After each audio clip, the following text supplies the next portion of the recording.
خود فریب، سعادت حسن منٹو۔ ہم نیو پیرس اسٹور کے پرائیویٹ کمرے میں بیٹھے تھے۔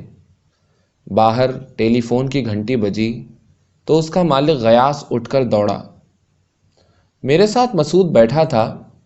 اس سے کچھ دور ہٹ کر جلیل دانتوں سے اپنی چھوٹی چھوٹی انگلیوں کے ناخن کاٹ رہا تھا۔ اس کے کان بڑے غور سے غیاث کی باتیں سن رہے تھے۔ وہ ٹیلی فون پر کسی سے کہہ رہا تھا، تم جھوٹ بولتی ہو۔ اچھا خیر، آج دیکھ لیں گے۔ تو یہ کیا کہا؟ تمہارے لیے تو ہماری جان حاضر ہے۔ اچھا تو ٹھیک 5 بجے خدا کیا کہا بھئی؟ کہہ تو دیا کہ تمہیں مل جائے گی۔ جلیل نے میری طرف دیکھا۔ منٹو صاحب عیش کرتا ہے یہ غیاث، میں جواب میں مسکرا دیا۔ جلیل انگلیوں کے ناخن اب تیزی سے کاٹنے لگا۔ کئی لڑکیوں کے ساتھ اس کا ٹانکا ملا ہوا ہے۔ میں تو سوچتا ہوں ایک اسٹور کھول لوں، لیڈیز اسٹور۔ خام خواہ پریس کے چکر میں پڑا ہوں۔ عورت کا سایہ تک بھی وہاں نہیں آتا۔ سارا دن گڑ گڑاہٹیں سنو، الو کے پٹھے قسم کے گاہکوں سے مغز ماری کرو۔ یہ زندگی ہے؟ میں پھر مسکرا دیا۔ اتنے میں غیاث آ گیا۔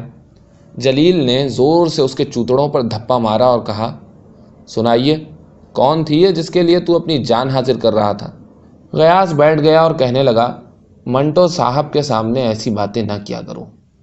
جلیل نے اپنی اینک کے موٹے شیشوں میں سے گھور کر غیاث کی طرف دیکھا اور کہا، منٹو صاحب کو سب معلوم ہے، تم بتاؤ کون تھی؟ غیاث نے اپنی نیلے شیشے والی اینک اتار کر اس کی کمانی ٹھیک کرنی شروع کی۔ ایک نئی ہے، پرسوں آئی تھی ٹیلی فون کرنے، کسی سے ہنس ہنس کے باتیں کر رہی تھی۔ فون کر چکی تو میں نے اس سے کہا، جناب فیس ادا کیجئے۔ یہ سن کر مسکرانے لگی۔ پرس میں ہاتھ ڈال کر اس نے 10 روپے کا نوٹ نکالا اور کہا، حاضر ہے۔ میں نے کہا، شکریہ، آپ کا مسکرا دینا ہی کافی ہے، بس دوستی ہو گئی۔ 1 گھنٹے تک یہاں بیٹھی رہی، جاتے ہوئے 10 رومال لے گئی۔ مسعود جو بالکل خاموش تھا، غالباً اپنی بیکاری کے متعلق سوچ رہا تھا۔ اٹھا، بکواس ہے، محض خود فریبی ہے، یہ کہہ کر اس نے مجھے سلام کیا اور چلا گیا۔ غیاث اپنی باتوں سے بہت خوش تھا۔ مسعود جب یکلخت بولا تو اس کا چہرہ کسی قدر مرجھا گیا۔ جلیل تھوڑی دیر کے بعد غیاث سے مخاطب ہوا، کیا مانگ رہی تھی؟ غیاث چونکا۔ کیا کہا؟ جلیل نے پھر پوچھا، کیا مانگ رہی تھی؟ غیاث نے کچھ توقف کے بعد کہا، میڈ ان فوم بریزیئر۔ جلیل کی آنکھیں اینک کے موٹے شیشوں کے عقب سے چمکی۔ سائز کیا ہے؟ غیاث نے جواب دیا، 34۔ جلیل مجھ سے مخاطب ہوا، منٹو صاحب یہ کیا بات ہے؟ انگیا دیکھتے ہی میرے اندر ہیجان سا پیدا ہو جاتا ہے۔ میں نے مسکرا کر اس سے کہا، آپ کی قوت متخیلہ بہت تیز ہے۔ جلیل کچھ نہ سمجھا اور نہ وہ سمجھنا چاہتا تھا۔ اس کے دماغ میں خود بدھ ہو رہی تھی۔ وہ اس لڑکی کے متعلق باتیں کرنا چاہتا تھا جس کے ساتھ غیاث نے ٹیلی فون پر باتیں کی تھی۔ چنانچہ میرا جواب سن کر اس نے غیاث سے کہا، یار ہم سے بھی تو ملاؤ اسے۔ غیاث نے کمانی ٹھیک کر کے اینک لگائی، کبھی یہاں آئے گی تو مل لینا۔ کچھ نہیں یار، تم ہمیشہ یہی غچہ دیتے رہتے ہو۔ پچھلے دنوں جب وہ یہاں آئی تھی، کیا نام تھا اس کا، جمیلہ، میں نے آگے بڑھ کر اس سے بات کرنی چاہیے تو تم نے ہاتھ جوڑ کے مجھے منع کر دیا۔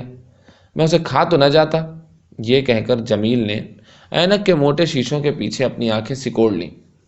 جلیل اور غیاث دونوں میں بچپنا تھا۔ دونوں ہر وقت لڑکیوں کے متعلق سوچتے رہتے تھے، خوبصورت، موٹی، دبلی، بھدی لڑکیوں کے متعلق، ٹانگے میں بیٹھی ہوئی لڑکیوں کے متعلق، پیدل چلتی اور سائیکل سوار لڑکیوں کے متعلق۔ جلیل اس معاملے میں غیاث سے بازی لے گیا تھا۔ دفتر سے کسی ضروری کام پر موٹر میں نکلتا، راستے میں کوئی ٹانگے میں بیٹھی یا موٹر میں سوار لڑکی نظر آ جاتی تو اس کے پیچھے اپنی موٹر لگا دیتا۔ یہ اس کا محبوب ترین شغل تھا، لیکن اس نے کبھی بدتمیزی نہ کی تھی۔ چھیڑ چھاڑ سے اسے ڈر لگتا تھا۔ جہاں تک گفتار کا تعلق ہے، اسے غازی کہنا چاہیے۔ بڑے بڑے مضبوط قلعے سر کر چکا تھا۔ پرائیویٹ کمرے میں جب باہر اسٹور سے کوئی نسوانی آواز آتی تو غیاث اچھل پڑتا اور پردہ ہٹا کر ایک دم باہر نکل جاتا۔ مرد گاہکوں سے اسے کوئی دلچسپی نہیں تھی، ان سے اس کا ملازم نمٹتا تھا۔ دونوں اپنے کام میں ہوشیار تھے۔ اسٹور کس طرح چلایا جاتا ہے، اس کو کیوں کر مقبول بنایا جاتا ہے، اس کا غیاث کو بڑا اچھا سلیقہ تھا۔ اسی طرح جلیل کو پریس کے تمام شعبوں پر کامل عبور تھا، لیکن فرصت کے اوقات میں وہ صرف لڑکیوں کے متعلق سوچتے تھے، خیالی اور اصلی لڑکیوں کے متعلق۔ اسٹور میں کسی دن جب کوئی بھی لڑکی نہ آتی تو غیاث اداس ہو جاتا۔ یہ اداسی وہ جلیل سے ٹیلی فون پر ان لڑکیوں کے متعلق باتیں کر کے دور کرتا جو بقول اس کے جال میں پھنسی ہوئی تھیں۔ جلیل اسے اپنے مار کے سناتا، دونوں کچھ دیر باتیں کرتے۔ اسٹور میں کوئی گاہک آتا یا ادھر پریس میں کسی کو جلیل کی ضرورت ہوتی تو یہ دلچسپ سلسلہ گفتگو منقطع ہو جاتا۔ اس لحاظ سے نیو پیرس اسٹور بڑی دلچسپ جگہ تھی۔ جلیل دن میں 2-3 مرتبہ ضرور آتا۔ پریس سے کسی کام کے لیے نکلتا تو چند منٹوں ہی کے لیے اسٹور سے ہو جاتا۔ غیاث سے کسی لڑکی کے بارے میں چھیڑ چھاڑ کرتا اور انگلی میں موٹر کی چابی گھماتا چلا جاتا۔ جلیل کو غیاث سے یہ گلہ تھا کہ وہ اپنی لڑکیوں کے متعلق انتہائی رازداری سے کام لیتا ہے، ان کا نام تک نہیں بتاتا، چھپ چھپ کر ان سے ملتا ہے، ان کو تحفے تحائف دیتا ہے اور اکیلے اکیلے عیش کرتا ہے۔ یہی گلہ غیاث کو جلیل سے تھا، لیکن دونوں کے دوستانہ تعلقات ویسے کے ویسے قائم تھے۔ ایک روز اسٹور میں ایک سیاہ برقعے والی عورت آئی، نقاب الٹا ہوا تھا، چہرہ پسینے سے شرابور تھا۔ آتے ہی اسٹول پر بیٹھ گئی۔ غیاث جب اس کی طرف بڑھا تو اس نے برقعے سے پسینہ پونچھ کر اس سے کہا، پانی پلائیے ایک گلاس۔ غیاث نے فوراً نوکر کو بھیجا، ایک ٹھنڈا لیمن لے آئے۔ عورت نے چھت کے ساکن پنکھوں کو دیکھا اور غیاث سے پوچھا، پنکھا کیوں نہیں چلاتے آپ؟ غیاث نے سر تاپا معذرت بن کر کہا، دونوں خراب ہو گئے ہیں، معلوم نہیں کیا ہوا، میں نے آدمی بھیجا ہوا ہے۔ عورت اسٹول پر سے اٹھی، میں تو یہاں 1 منٹ نہیں بیٹھ سکتی، یہ کہہ کر وہ شوکیسوں کو دیکھنے لگی۔ آدمی خاک شاپنگ کر سکتا ہے اس دوزخ میں۔ غیاث نے اٹک اٹک کر کہا، مجھے افسوس ہے، آپ اندر تشریف لے چلیے، جس چیز کی آپ کو ضرورت ہوگی میں لا کر دوں گا۔ عورت نے غیاث کی طرف دیکھا، چلیے۔ غیاث تیز قدمی سے آگے بڑھا، پردہ ہٹایا اور اس عورت سے کہا، تشریف لائیے۔ عورت اندر کمرے میں داخل ہو گئی اور ایک کرسی پر بیٹھ گئی۔ غیاث نے پردہ چھوڑ دیا، دونوں میری نظروں سے اوجھل ہو گئے۔ چند لمحات کے بعد غیاث نکلا، میرے پاس آ کر اس نے ہولے سے کہا، منٹو صاحب، کیا خیال ہے آپ کا اس لڑکی کے بارے میں؟ میں مسکرا دیا۔ غیاث نے ایک خانے سے مختلف اقسام کی لپسٹکیں نکالی اور اندر کمرے میں لے گیا۔ اتنے میں جلیل کی موٹر کا ہارن بجا اور وہ انگلی پر چابی گھماتا نمودار ہوا۔ آتے ہی اس نے پکارا، غیاث، غیاث، او بھائی آؤ، سنو بھائی، کل والا معاملہ میں نے سب ٹھیک کر دیا ہے۔ پھر اس نے میری طرف دیکھا، اوہ منٹو صاحب، آداب عرض، غیاث کہاں ہے؟ میں نے جواب دیا، اندر کمرے میں۔ وہ میں نے سب ٹھیک کر دیا منٹو صاحب، ابھی پیٹرول پمپ کے پاس ملی، پیدل جا رہی تھی، میں نے موٹر روکی اور کہا، جناب یہ موٹر آخر کس مرض کی دوا ہے، اسے مزنگ چھوڑ کر آ رہا ہوں۔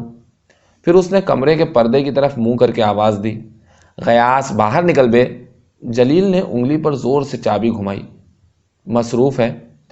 اب اس نے اندر مصروف ہونا شروع کر دیا ہے، کہہ کر اس نے آگے بڑھ کر پردہ اٹھایا۔ ایک دم اس کے جیسے بریک سی لگ گئی، پردہ اس کے ہاتھ سے چھوٹ گیا۔ سوری کہہ کر وہ الٹے قدم واپس آیا اور گھبرائے ہوئے لہجے میں اس نے مجھ سے پوچھا، منٹو صاحب کون ہے؟ میں نے دریافت کیا، کہاں کون؟ یہ جو اندر بیٹھی لبوں پر لپسٹک لگا رہی ہے۔ میں نے جواب دیا، معلوم نہیں، گاہک ہے۔ جلیل نے اینک کے موٹے شیشوں کے پیچھے آنکھیں سکیڑی اور پردے کی طرف دیکھنے لگا۔ غیاث باہر نکلا، جلیل سے ہیلو جلیل کہا اور آئینہ اٹھا کر واپس کمرے میں چلا گیا۔ دونوں دفعہ جب پردہ اٹھا تو جلیل کو اس عورت کی ہلکی سی جھلک نظر آئی۔ میری طرف مڑ کر اس نے کہا، عیش کرتا ہے پٹھا۔ پھر اضطراب کی حالت میں ادھر ادھر ٹہلنے لگا۔ تھوڑی دیر کے بعد وہ پردہ اٹھا، عورت ہونٹوں کو چوستی ہوئی نکلی۔ جلیل کی نگاہوں نے اس کو اسٹور کے باہر تک پہنچایا، پھر اس نے پلٹ کر کمرے کا رخ کیا۔ غیاث باہر نکلا، رومال سے ہونٹ صاف کرتا۔ دونوں ایک دوسرے سے قریب قریب ٹکرا گئے۔ جلیل نے تیز لہجے میں اس سے پوچھا، یہ کیا قصہ تھا بھائی؟ غیاث مسکرایا، کچھ نہیں، یہ کہہ کر اس نے رومال سے ہونٹ صاف کیے۔ جلیل نے غیاث کی چٹکی بھری، کون تھی؟ یار تم ایسی باتیں نہ پوچھا کرو۔ غیاث نے اپنا رومال ہوا میں لہرایا۔ جلیل نے چھین لیا، غیاث نے جھپٹا مار کر واپس لینا چاہا۔ جلیل پینترا بدل کر ایک طرف ہٹ گیا۔ رومال کھول کر اس نے غور سے دیکھا، جگہ جگہ سرخ نشان تھے۔ اینک کے موٹے شیشوں کے پیچھے اپنی آنکھیں سکیڑ کر اس نے غیاث کو گھورا۔ یہ بات ہے، غیاث ایسا چور بن گیا جس کو کسی نے چوری کرتے کرتے پکڑ لیا ہے۔ جانے دو یار، ادھر لاؤ رومال۔ جلیل نے رومال واپس کر دیا۔ بتاؤ تو صحیح کون تھی؟ اتنے میں نوکر لیمن لے کر آ گیا۔ غیاث نے اس کو اتنی دیر لگانے پر جھڑکا۔ کوئی مہمان آئے تو تم ہمیشہ ایسا ہی کیا کرتے ہو؟ غیاث نے جلیل سے پوچھا۔ یہ لیمن اسی کے لیے منگوایا گیا تھا؟ ہاں یار، اتنی دیر میں آیا ہے کمبخت، دل میں کہتی ہوگی پیاسا ہی بھیج دیا۔ غیاث نے رومال جیب میں رکھ لیا۔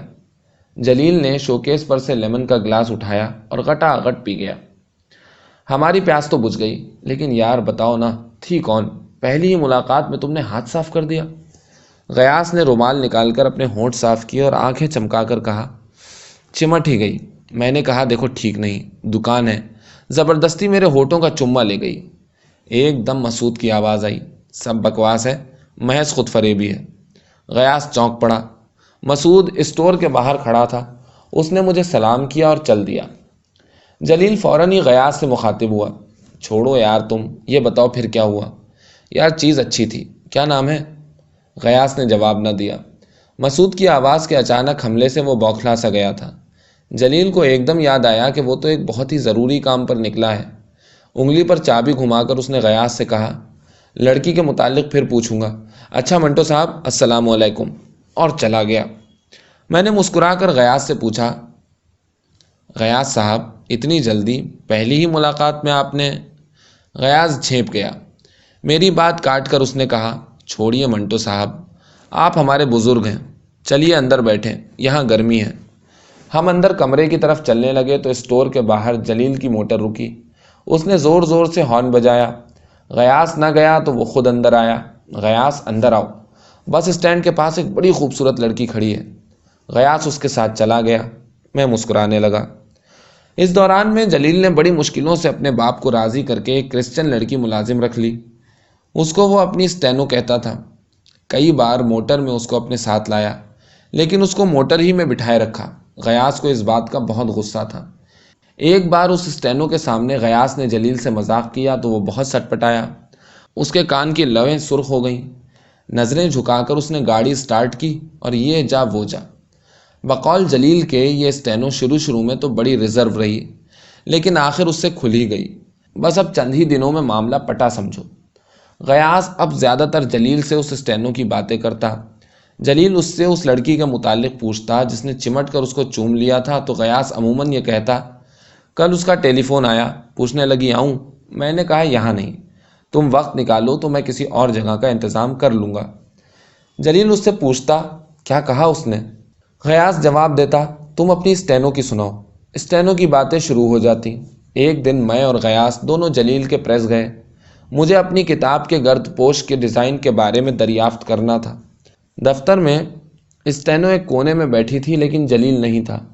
اسٹینو سے پوچھا تو معلوم ہوا کہ وہ ابھی ابھی باہر نکلا ہے۔ میں نے نوکر کو بھیجا کہ اس کو ہماری آمد کی اطلاع دے۔ تھوڑی ہی دیر کے بعد جلیل آ گیا۔ چک اٹھا کر اس نے مجھے سلام کیا اور غیاث سے کہا، ادھر آؤ غیاث۔ ہم دونوں باہر نکلے۔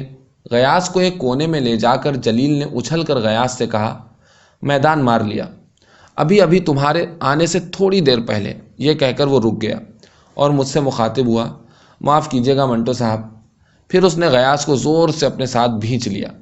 میں نے آج اس کو پکڑ لیا، بالکل اسی طرح اور اسی جگہ، اسی ٹریڈل کے پاس۔ غیاث نے پوچھا، کسے؟ جلیل جھنجلا گیا، ابے اپنی اسٹینو کو۔ قسم خدا کی، مزہ آ گیا، یہ دیکھو۔ اس نے اپنا رومال پتلون کی جیب سے نکال کر ہوا میں لہرایا۔ اس پر سرخی کے دھبے تھے۔ ایک دم مسعود کی آواز آئی، بکواس ہے، محض خود فریبی ہے۔ جلیل اور غیاث چونک اٹھے۔ میں مسکرایا۔ ٹریڈل کے توے پر سرخ روغن کی پتلی سی ہموار تہ پھیلی ہوئی تھی۔ ایک جگہ پہنچنے کے باعث کچھ خراشیں پڑ گئی تھیں۔